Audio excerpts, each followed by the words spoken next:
What is the characteristic of Ilonggo, of the Ilonggo people that you've noticed? So far, I haven't met an Ilonggo that is very, what do you call that? They're sweet. Ayan, Most yay. of them are sweet. Mm-hmm. The kumares of my mother Mm-hmm. is also my friends, and they're sweet. Ayan. So From that's Bacolod from also. Bacolod. We are what they call cariñosa. Yes. Very sweet people. Of course, Tita Carmencita is also one of the sweetest ladies I've met. No, She's an really. inspiration. And her spirit, her energy is overflowing. That's why we really had to meet. And that's why we're here. We've been Yeah. sitting for hours already just talking and sharing.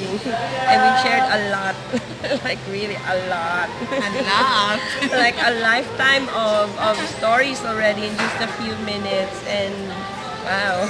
There's more to know about her, about us, than what you see online.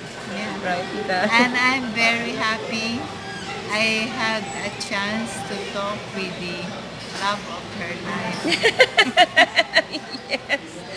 She was able to talk to Holger. So Holger, he called us a little earlier. Yeah, a while earlier.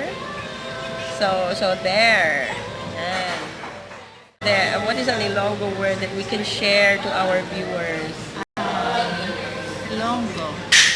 I was thinking about nagkitanay. Do you know that? It's a meet-up. Yeah, I think so.